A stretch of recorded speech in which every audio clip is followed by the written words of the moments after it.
السلام علیکم ورحمت الله وبرکاتہ.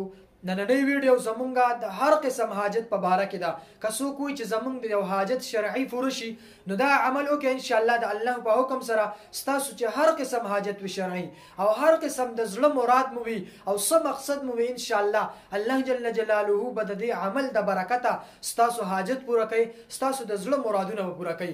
ویډیو را سره پوره ګورئ ځکه اکثریت خلک میسج کوي رقاري صاحب تاسو مونږ ته په کمنټس کې دا وظیفه ولیکئ. نو ما پوره ویډیو کړی، پوره ځان مې کړولی او ویډیو تاسو مخکې روسه کې هغه مین مقصد تاسو نه پاتې شي نو بیا تاسو کمنټس کې وایي قاری صاحب مونږ ته پوره ویډیو وکړه.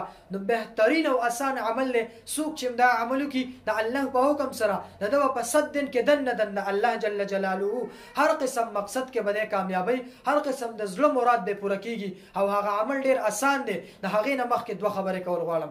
اول نمبر دا چې زمونږ د یوټیوب چینل نوی سبسکرایب کړئ هغې خدمت کې دا عرض دی چې زمونږ د یوټیوب چینل سبسکرایب کړئ ان شاء الله بهترین وظایف او دغه شان اصلاحي بیانات په تاسو ته په دې کې ملاويږي.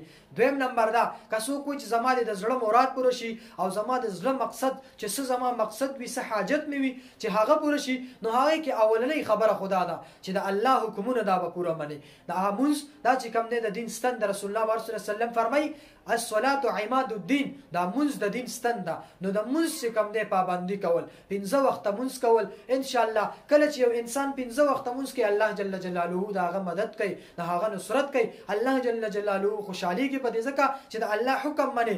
الله جل جلاله فرمایي چې دا بنده زما حکم مني نو زه به دې په سر کې دی به زه هر ټیم خوشحاله، د زړه به هر ټیم خوشحاله وي. نو که څوک وایي چې زمونږ د څه مراد وي څه حاجت وي د زړه او هغه پوره شي هغه دا عمل وکړي ډېر اسان عمل دی. دا سورة الكافرون چې کوم دی قل یا ایها الكافرون لا اعبد ما تعبدون ولا انتم عابدون ما اعبد ولا انا عابد ما عبدتم ولا انتم عابدون ما اعبد لكم دينكم ولي دين. دا سورت چې کوم دی څوک اوزله دا روزه چې کوم دی 7 پیره 7 مرتبه اوزله څوک دا دروازه وای او دغه شان مخکې وروسته دی 7 مرتبه درود شریف درود ابراهیمی وای. کم درود چې مونږ په مانځه کې وایو اللهم صل على محمد وعلى آل محمد كما صليت على إبراهيم وعلى آل إبراهيم إنك حميد مجيد. اللهم بارك على محمد وعلى آل محمد كما باركت على إبراهيم وعلى آل إبراهيم إنك حميد مجيد.